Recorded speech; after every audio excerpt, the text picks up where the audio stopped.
Olá, eu sou o Vinícius, editor do Afya Ped Papers, e hoje a gente vai bater um papo sobre cardiopatias congênitas.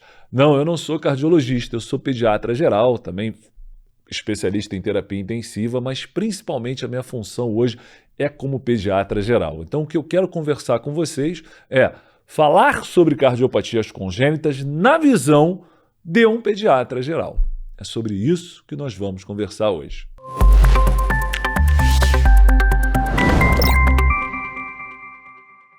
Muito bem, e eu selecionei algumas perguntas que vão nos orientar nessa jornada sobre as cardiopatias congênitas na visão do pediatra geral. Peço que vocês, junto comigo, venham nessa viagem onde a gente vai ficar imaginando sempre o coração com as suas 4 cavidades. Melhor forma de estudar cardiopatia congênita, qual é, Vinícius? Qual é, professor? É pegar um papelzinho e desenhar uma cruz, as 4 cavidades, e botar lá átrio esquerdo, ventrículo esquerdo, átrio direito, ventrículo direito, e é ali, através desse desenho, e olha que eu desenho super mal, né? Eu sou a prova de que dá para aprender com seu próprio desenho, mesmo desenhando mal.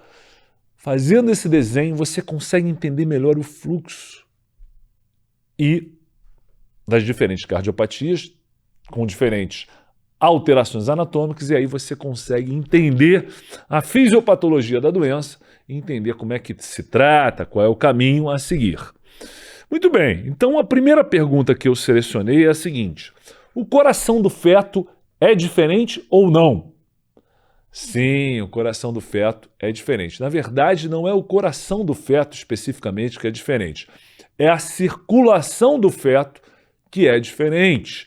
Ele tem 3 estruturas próprias que fazem com que a circulação fetal seja completamente particular e muito necessária para o crescimento do feto. Vamos lá. Então a gente tem 3 estruturas próprias da circulação fetal que a tornam particular. Quais são elas? O ducto venoso, o forame oval e o canal arterial. Muito bem. O ducto venoso é a primeira dessas estruturas. Vamos pensar o seguinte: a circulação do feto, ela tem um papel. Ela tem que levar o oxigênio mais concentrado possível para os órgãos que mais precisam dele, entre aspas, mais nobres, talvez, mas os que mais precisam ali na vida intrauterina, o cérebro e o próprio coração, as coronárias. Como é que eu vou conseguir levar mais oxigênio para essas estruturas, para estes órgãos? Muito bem. Lembra que o pulmão do feto não está oxigenando o feto. Não. Quem oxigena o feto, quem traz o oxigênio é o sangue vindo da placenta. Então ele vem ali pelos vasos umbilicais, pela veia umbilical. Então me acompanha aqui, imagina esse desenho junto comigo. Então ele vem pela veia umbilical e ele vai desembocar onde? Já na veia cava inferior do feto. Sim, só que isso não acontece antes desse sangue passar pelo fígado. Olha só, eu gostaria muito que o sangue viesse direto para a cava inferior, mas ele primeiro vai para o fígado. Então, se todo o sangue vindo da veia umbilical fosse para o fígado, eu teria já no fígado um consumo desse oxigênio. Será que não dá para uma parte desse sangue ir realmente direto para a cava inferior? Dá, através do ducto venoso. Então, o ducto venoso é um atalho, é uma outra via que o vaso umbilical vai ter de opção. Então, é como se fosse uma bifurcação. 50% do sangue vai para o fígado, para depois voltar para a cava, e 50% vai direto para a cava, de forma que esse sangue, entre aspas, não teve seu oxigênio consumido de maneira nenhuma, ou quase isso. Assim, a veia cava inferior já traz um sangue um pouco melhor oxigenado. A veia cava inferior vai desembocar onde? Acompanha comigo, imagina esse desenho. Vai desembocar no átrio direito. O átrio direito, o fluxo natural é pela tricúspide para o ventrículo direito.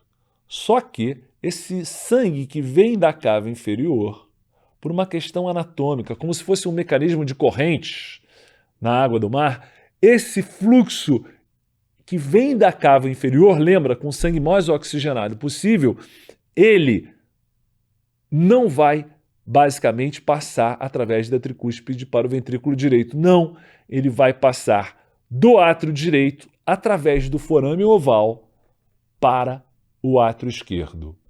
Então, já falei do ducto venoso, o forame oval é a segunda estrutura própria da circulação fetal que vai ajudar nesse mecanismo, nesse fluxo. Então o sangue vem o mais oxigenado possível, entra no átrio direito e através do forame oval ele passa do átrio direito para o átrio esquerdo. Imagina que forame oval é como se fosse um basculhante, que ele abre só para um lado. Quando você aumenta a pressão no átrio direito, que está alta na vida intraútero, na vida fetal, quando você consegue tem um aumento da pressão no átrio direito, ela abre essa porta que é o forame oval, jogando sangue do átrio direito para o átrio esquerdo. A gente vai ver que quando a criança nasce, o aumento da pressão do átrio esquerdo empurra essa porta como se fosse um basculhante para o outro lado, só que ela fecha. Ela não abre para o outro lado. Imagina um basculhante lá no seu banheiro, ele abre para fora, mas quando você fecha, ele não volta e abre para a parte interna do banheiro, então para dentro. Então ele abre para fora e quando você vem com ele de volta, ele fecha. Então é isso que acontece com o forame oval. Ele vai abrir do átrio direito para o átrio esquerdo. Mas se a pressão aumentar no átrio esquerdo, e isso aumenta na vida neonatal, o forame oval vai fechar. Mas voltando na circulação fetal, usei o ducto venoso para manter esse sangue mais oxigenado. Esse sangue chegou no átrio direito e do átrio direito passou através do forame oval para o átrio esquerdo. Daí para o ventrículo esquerdo através da válvula mitral e daí para a aorta, cérebro, o próprio coração, pelas coronárias, um sangue mais oxigenado possível. Agora vamos imaginar a veia cava superior trazendo sangue dos membros superiores, da cabeça, pescoço, a veia cava superior trazendo esse sangue que teve seu oxigênio consumido. Um sangue venoso, voltando pela cava superior e entrando no átrio direito. Por questões anatômicas, como se fosse um mecanismo de corrente, esse sangue desce para o ventrículo direito, do átrio direito para o ventrículo direito, através da válvula tricúspide. Vem imaginando comigo isso. E ele vai subir pela pulmonar. Só que eu volto naquilo que eu falei no início. O pulmão do feto não é responsável pela oxigenação do feto. E ao contrário do que a gente vê na vida a partir do nascimento, quando o pulmão tem que dar conta da oxigenação de todo o sangue, aqui não. O oxigênio que circula para o recém-nascido veio da mãe através da placenta. Para o feto, melhor dizendo. Então não há esse papel do pulmão em oxigenar o sangue. Esse sangue que está indo pela pulmonar, ele não precisa ir todo para o pulmão. E de fato isso não acontece. Primeiro, porque o vaso pulmonar, na vida fetal, e depois também, mas na vida fetal, lembra que o vaso pulmonar ele é muito sensível à hipóxia. Uma hipóxia faz o vaso pulmonar contrair excessivamente, ele fica constricto, de maneira que o sangue tem dificuldade de subir do ventrículo direito para o vaso pulmonar. Mas ele faria isso. O ventrículo direito ficaria hipertrófico e até fica um pouco para vencer essa resistência, já que o vaso pulmonar está fechado ou quase fechado às custas da hipóxia, que é o ambiente intrauterino. Só que tem uma outra passagem, um outro atalho, que é o canal arterial. Então, as três estruturas próprias da circulação fetal. Vamos lembrar? Vamos lembrar. Ducto venoso, forame oval e canal arterial. Muito bem. O canal arterial comunica, como diz o nome, artérias. As duas principais, pulmonar e aorta.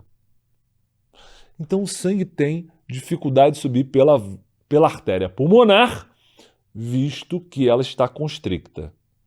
E há um outro caminho com uma pressão menor ao longo daquele caminho, de maneira que o sangue flui com facilidade por ali. Então o sangue sai do ventrículo direito, começa a subir pela pulmonar, mas rapidamente encontra uma saída de menor pressão, que é o canal arterial. E ele flui pelo canal arterial para a aorta, pegando a aorta ali a nível da aorta torácica. Então mistura esse sangue. Lembra que esse sangue veio lá da cava superior, átrio direito, ventrículo direito, pulmonar, desviou pelo canal, pegou a aorta ali na aorta torácica e descendo. E aí mistura-se um sangue menor oxigenado por ali, menos oxigenado por ali. De maneira que a oxigenação que vai pela aorta para abdômen, membros inferiores, é menor do que a que vai para cérebro, por exemplo. Então a gente atingiu o nosso objetivo de fornecer oxigênio em maior quantidade para o sistema nervoso central. Olha que interessante como isso é bem bolado, né? Quem é que será que bolou isso? Quem sabe? A gente sabe, mas tudo bem. Deus nos ajudou nessa, né? Um desenho perfeito. Um desenho perfeito. Então a gente tem essas três estruturas funcionando. E tem um detalhe: só 10% do sangue que sai do ventrículo direito realmente chegará no pulmão na fase fetal.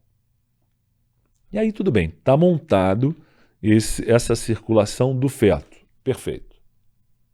A criança nasce, agora ela tem que dar conta da sua própria circulação, da sua própria oxigenação. Como é que isso vai acontecer? Essas três estruturas vão desaparecer. De que forma?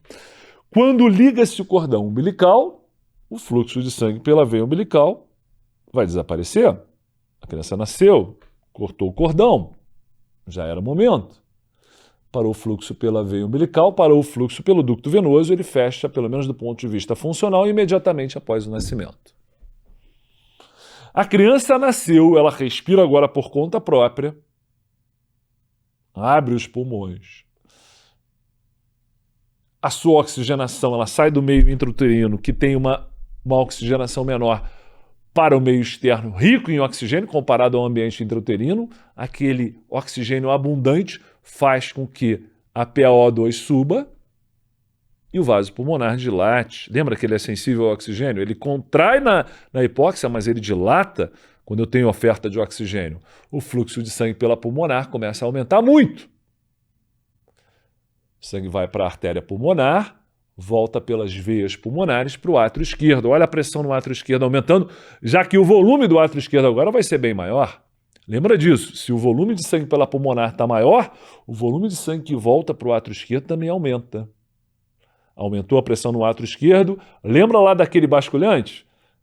Do forame oval, que estava abrindo? Aumentou a pressão no átrio esquerdo, ele, fecha.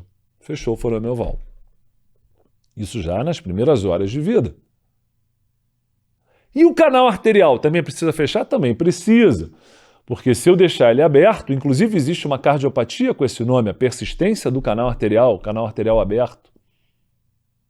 Ele precisa fechar, porque senão a pressão na aorta sobe depois do nascimento, na pulmonar cai, eu teria um fluxo da aorta para a pulmonar, um hiperfluxo pulmonar que não é algo desejável. Então ele tem que fechar. Entre 10 e 15 horas de vida, como é que fecha esse canal arterial? Ele não tem uma tampa, ele não tem uma porta, ele não tem uma válvula. Ele fecha por o canal arterial fecha por vasoconstricção. E o que faz esse vaso contrair? O que faz ele contrair é a PaO2 mais alta. Quando a PaO2 atinge 50, ele contrai. E vai contraindo, até que entre 10 e 15 horas eu já tenho um fechamento funcional do canal arterial. Pronto. No primeiro dia de vida, a circulação fetal passou a ser a circulação neonatal, que será a que a gente tem ao longo da vida. Muito bem. Assim são as estruturas da circulação fetal que permitem que o feto tenha coração e cérebro como órgãos preferenciais para receber mais oxigênio. Muito bem feito. Então, entendendo a circulação fetal, eu sempre recomendo que antes de estudar cardiopatia congênita, você faça um preâmbulo, um prólogo. Aquele prefáciozinho. O que é? É estudar a circulação fetal. Entenda a circulação fetal, isso te facilita no estudo das cardiopatias congênitas.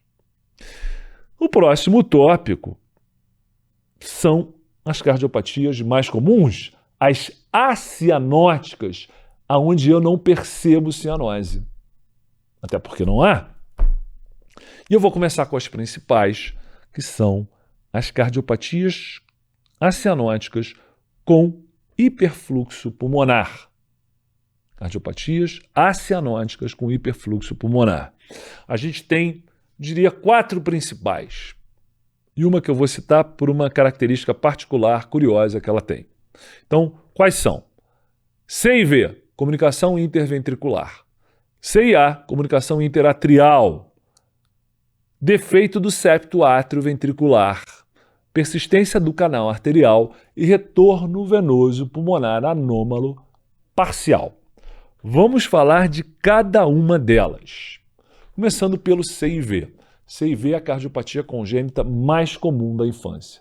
Cerca de 25% das cardiopatias congênitas correspondem ao CIV. Comunicação interventricular, um buraco na parede que separa os ventrículos. Pode ser um buraco pequeno, podem ser vários, tipo um queijo suíço. Se ele for pequeno, ele pode inclusive fechar espontaneamente até os 2 anos de idade. Do contrário, é necessária uma cirurgia para correção do problema.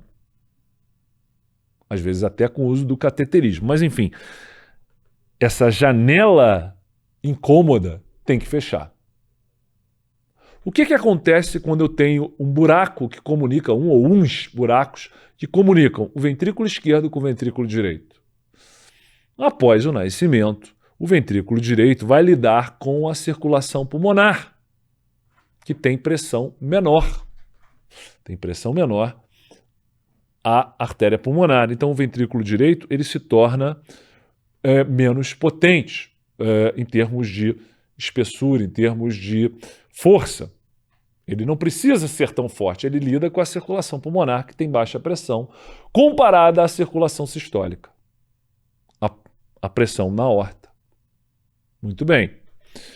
O ventrículo esquerdo lida com a aorta, com uma pressão muito maior. Perfeito.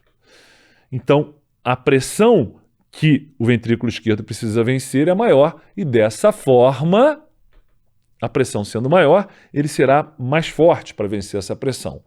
Quando eu tenho uma parede que permite uma comunicação entre as duas cavidades, ventrículo esquerdo e ventrículo direito, a força maior do ventrículo esquerdo vai fazer com que na sístole ventricular sangue saia do ventrículo esquerdo não só para a aorta, mas também em direção à cavidade de menor pressão. Então, quando eu tenho uma comunicação entre os ventrículos, o sangue sai do ventrículo esquerdo para a aorta, também em parte para o ventrículo direito. Só que o ventrículo direito já recebeu todo o sangue venoso que volta pelas cavas, superior, inferior, átrio direito, ventrículo direito. Ele já está cheio e ele recebe mais sangue ainda. Então, vou ter um excesso de sangue indo para a pulmonar. Lembrando que esse sangue que vai para a pulmonar, nem todo ele precisa ser oxigenado. Na verdade, ele vai ser todo oxigenado, mas uma parte já estava oxigenada, porque nesse caso da comunicação entre os ventrículos, ele veio do ventrículo esquerdo. E aí, o que eu ganho com isso? Eu só perco, porque eu tenho excesso de fluxo pela artéria pulmonar. Um excesso de fluxo pela artéria pulmonar faz com que muito sangue retorne pelas veias pulmonares. O átrio esquerdo recebe esse sangue em excesso. Ele fica cada vez mais cheio, mas a câmara, o ventrículo, o átrio esquerdo começa a aumentar, aumenta a sua pressão, essa pressão se reflete de maneira retrógrada para os vasos e capilares pulmonares, eu tenho transudação, eu tenho edema agudo de pulmão, eu tenho insuficiência cardíaca por um excesso de volume. E não ganho nada na oxigenação, eu só perco. Então eu criei um processo de hiperfluxo pulmonar, que no início leva à insuficiência cardíaca. O organismo se defende como? O vaso pulmonar não está preparado para receber tanto sangue, então cria-se um processo de defesa, um processo inflamatório local, e esse vaso pulmonar pode sofrer um processo de fibrose para uma autoproteção do vaso pulmonar contra o excesso de fluxo. Se a pressão no vaso pulmonar aumenta, o que acontece? O ventrículo direito começa a ter dificuldade de jogar sangue no vaso pulmonar. Então aquele hiperfluxo pulmonar vai cedendo lugar a uma hipertensão vascular pulmonar. Até que, se o defeito entre os ventrículos for grande, o fluxo pulmonar for muito alto, e esse processo seguir a sua história natural sem nenhuma intervenção, isso irá gerar uma doença vascular pulmonar. Isso se reflete para o ventrículo direito, que com essa dificuldade de ejetar o sangue se hipertrofia, até que a pressão no ventrículo direito seja maior do que a do ventrículo esquerdo. O que acontece? O shunt, a passagem de sangue do ventrículo esquerdo para o ventrículo direito, inverte. Agora o ventrículo direito está mais forte. Então, na contração dos ventrículos, o sangue passa do ventrículo direito para o ventrículo esquerdo. Só que o ventrículo direito tem aquele sangue que veio lá das cavas, com pouco oxigênio. E aí, sangue pouco oxigenado passa do ventrículo direito para o ventrículo esquerdo e daí para a aorta.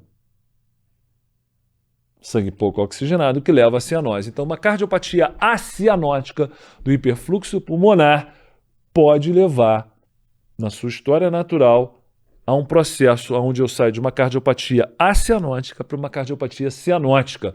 Isso leva a um nome que em prova é cobrado como síndrome de Eisenmenger. O shunt que era esquerda-direita, ele se inverteu e virou direita-esquerda. E aí, o que antes era um CIV simples, com necessidade de intervenção cirúrgica, vira uma doença com shunt direita-esquerda, com hipertensão vascular pulmonar, onde a única solução viável seria um transplante coração-pulmão, algo muito difícil de se conseguir, sejamos sinceros. Muito complicado. Então, um grave problema no CIV, quando ele é amplo, é o hiperfluxo pulmonar, que leva a edema agudo de pulmão e pode levar a esse processo de hipertensão vascular pulmonar com inversão de shunt, que antes era esquerda-direita, vira direita-esquerda, o paciente fica cianótico. Síndrome de Eisenmenger. Pode cair em prova. Então vamos ficar atentos. Seguindo nas cardiopatias com hiperfluxo, o CIA, comunicação entre os átrios. É o mesmo pensamento que eu tenho para o CIV, excesso de fluxo pela pulmonar, porque o átrio esquerdo tem pressão maior que o átrio direito. Então, na contração do átrio, o sangue passa do átrio esquerdo para o átrio direito, aumentando o volume no átrio direito, já que ele recebeu o sangue das cavas, aumentando o sangue no ventrículo direito e daí para a pulmonar. Também tem que ser corrigido esse hiperfluxo, embora ele seja menos intenso do que no CIV. Muito bem, a diferença de pressão dos átrios não é tão grande. Tanto que o sopro que você ausculta no CIA não é de turbilhonamento, de passagem de sangue do átrio esquerdo para o átrio direito, e sim turbilhonamento de sangue do ventrículo direito através da pulmonar, porque é muito volume passando pela pulmonar. É um sopro sistólico. Mas o interessante no CIA, que cai muito em prova, é um desdobramento fixo da segunda bulha. Por quê? Fixo por quê? Porque existe o desdobramento fisiológico da segunda bulha. O indivíduo sem doença cardíaca, sem nenhuma anomalia congênita, quando ele inspira, a inspiração, ele faz uma pressão negativa. Na pressão negativa, para inspirar, para abrir os pulmões, mais retorno venoso eu tenho. Retorno venoso para o átrio direito, para o ventrículo direito, de maneira que sangue em maior quantidade flui pela pulmonar, comparado com sangue que flui pela aorta no momento respiratório da inspiração. Então, a inspiração, a B2 vai, considerando os dois fechamentos de válvula que fazem a B2, a pulmonar fecha um pouquinho depois da aorta, visto ter mais volume de sangue. Então eu tenho o desdobramento da B2, é o famoso TUM-TRA. Esse TRA é o desdobramento da B2, que é fisiológico, a inspiração. Só que no CIA, o átrio direito está sempre muito cheio. O fluxo pela pulmonar sempre muito grande.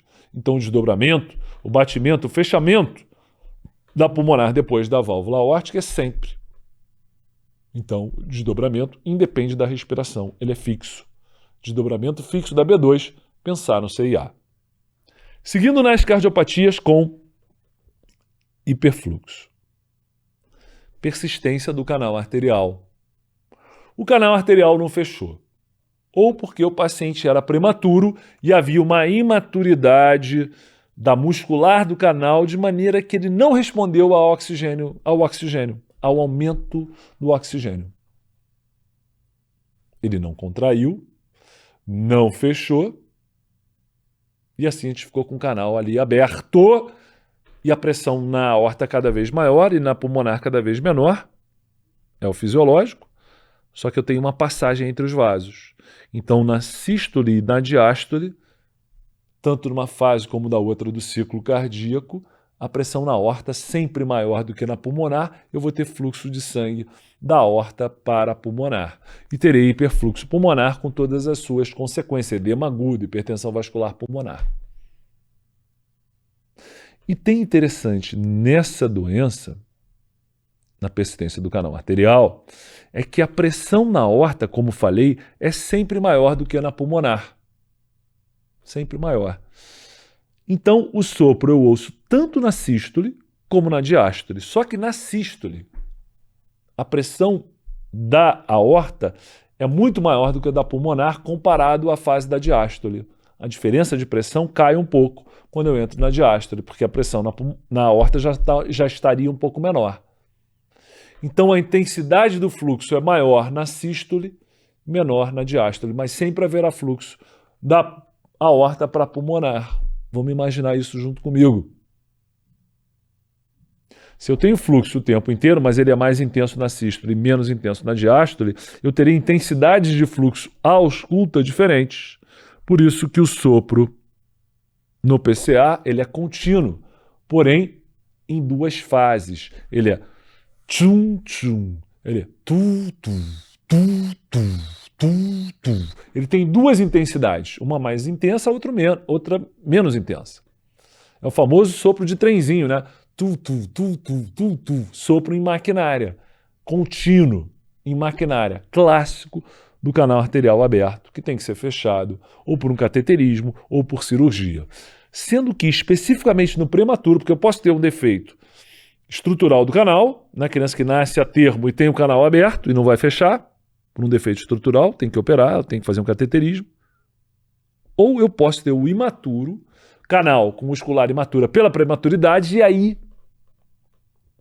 inibidores de prostaglandina podem ajudar a fechar esse canal, como por exemplo o ibuprofeno. É uma tentativa que pode dar bom resultado num prematuro com canal que persistiu aberto. Usar inibidor de prostaglandina, já que a prostaglandina ajuda a manter o canal aberto, inibidor de prostaglandina ajuda a manter esse canal, ajuda a fechar esse canal. É uma tentativa no prematuro. Mas, Vinícius, e no atermo não posso tentar? O atermo geralmente não tem problemas de maturidade da muscular do canal, e sim de estrutura do canal. E aí, o ibuprofeno, o inibidor de prostaglandina, não deve funcionar, infelizmente. Muito bem. Vamos para agora o defeito do septo atrioventricular. Imagina as 4 cavidades, como se fosse uma cruzinha, tá? Desenha aquela cruz e desenha as 4 cavidades. E apaga ali o ponto que as linhas se unem. Esse é o defeito. Defeito do coxim endocárdico. Como é que funciona isso? Funciona como se você tivesse uma comunicação entre os ventrículos, uma comunicação entre os átrios também. Então é um CIV mais um CIA. E ainda tem um defeito, geralmente, do fechamento da mitral, que leva a uma insuficiência mitral. Tudo isso leva a excesso de sangue no átrio esquerdo, porque eu tenho hiperfluxo pulmonar, porque eu tenho insuficiência mitral. E essa pressão aumentada no átrio esquerdo se transmite de maneira retrógrada para o pulmão, levando a edema agudo de pulmão. Pensa que nesse paciente com defeito septo AV, o fluxo pulmonar excessivo é muito excessivo de fato. É um hiperfluxo pulmonar, porque eu tenho um CIV somado com CIA, somado com uma insuficiência mitral. E você sabe em qual paciente a gente observa essa cardiopatia com mais frequência, o paciente com síndrome de Down, além de outros problemas, quando tem cardiopatia cianótica, a mais comum é o defeito do coxim endocárdico, é o defeito do septo atrioventricular total. E se o hiperfluxo ele é hiperfluxo, ele é muito excessivo, essa doença vascular pulmonar, ela será mais precoce. Então esse paciente precisa de cirurgia o quanto antes, porque a correção é cirúrgica. Só que às vezes ele é muito pequeno para aguentar uma circulação extracorpórea. Então a gente tem uma ponte, uma alternativa transitória para esse problema. O cirurgião cardíaco, numa intervenção que não abre o coração, ele vai só ele abre o tórax para ir só na artéria pulmonar, ele bota uma fita cardíaca, ele faz uma bandagem da artéria pulmonar e aumenta, fazendo uma discreta compressão externa, ele aumenta a pressão no vaso pulmonar. De maneira que aquele excesso de fluxo pela pulmonar é diminuído. Não às custas de um processo inflamatório do vaso pulmonar, uma hipertensão vascular pulmonar, mas eu estou criando uma compressão discreta ali, de maneira que o fluxo de sangue diminui. Diminui o sangue que chega no átrio esquerdo, não fica tão excessivo. Diminui o risco de edema agudo de pulmão, de pneumonias relacionadas a hiperfluxo pulmonar. E o paciente consegue, vencendo essa insuficiência cardíaca, ele consegue ganhar mais peso com mais facilidade, de uma maneira mais fisiológica, e ganhar peso suficiente para aí sim fazer a cirurgia definitiva. Então, a bandagem da artéria pulmonar é uma intervenção alternativa, transitória, uma ponte para lá na frente a gente chegar na cirurgia definitiva. E, fechando as acianóticas com hiperfluxo pulmonar, eu quero falar do retorno venoso pulmonar anômalo parcial, porque ele tem uma grande curiosidade. Nunca vi na prática, mas já vi em livro, já vi em foto, é interessante. A artéria pulmonar, vamos lá na artéria pulmonar, ela se divide em duas. Uma para o pulmão direito, outra para o pulmão esquerdo, depois nos seus ramos. E depois dos ramos, os capilares, e depois o sangue retorna pelas veias pulmonares, que são 4, 2 de cada pulmão, voltando as 4 veias pulmonares para o átrio esquerdo. Ocasionalmente, uma se perde pelo caminho e vai desembocar, por exemplo, na cava inferior, já próximo ao átrio direito. O que acontece? Sangue que seria para o átrio esquerdo, para o ventrículo esquerdo, para a aorta, ele se desvia e volta para a circulação sistêmica venosa, para depois voltar para o átrio direito, ventrículo direito e para a pulmonar. Eu tenho hiperfluxo pulmonar. Muito bem.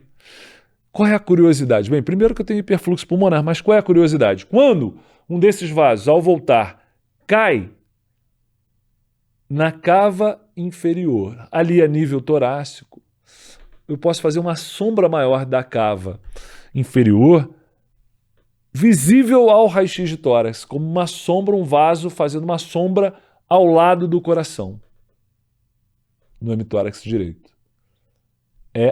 Essa silhueta a mais chama síndrome da cimitarra, porque é como se fosse a cimitarra, aquela espada curva, que atinge a pessoa que está em segundo da fila, né? Não pega o primeiro, porque ela é curva.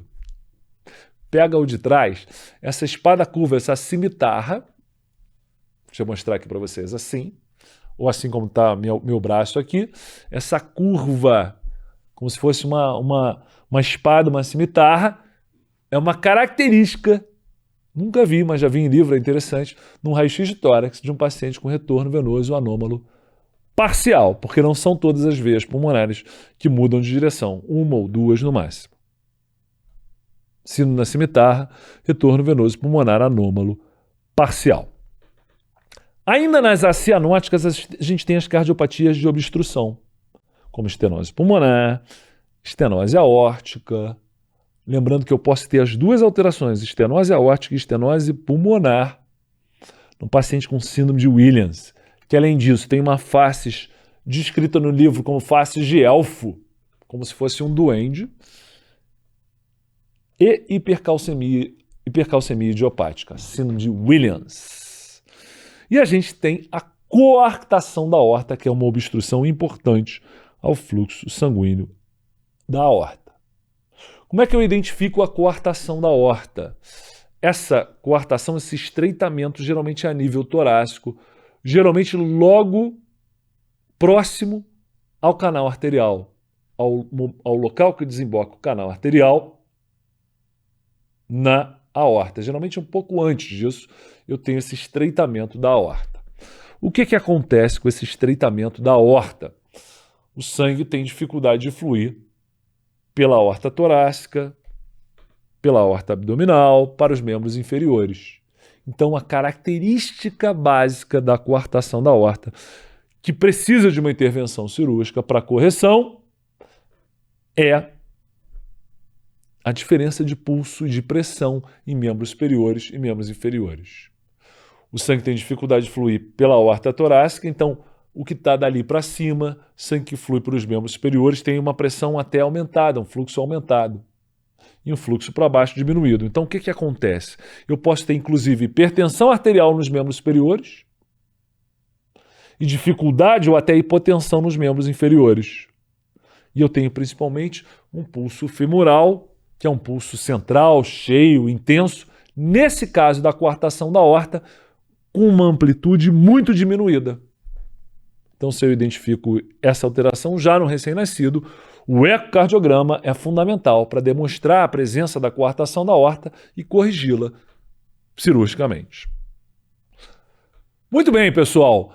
A gente até agora falou das acianóticas e a gente tem uma segunda parte onde eu quero falar sobre as cardiopatias cianóticas, mostrar aquela que é o nosso paradigma, nosso exemplo de cardiopatia cianótica com hipofluxo pulmonar e também cardiopatia cianótica com hiperfluxo pulmonar. Nesse momento, a gente vai fazer um corte que vai ficar direcionado para os nossos alunos. Então, se você gostou do conteúdo que você ouviu até aqui e quer continuar com a gente, seja nosso aluno também, para que você desfrute de todo esse videocast completo com todas as informações que a gente traz aqui. Vem com a gente!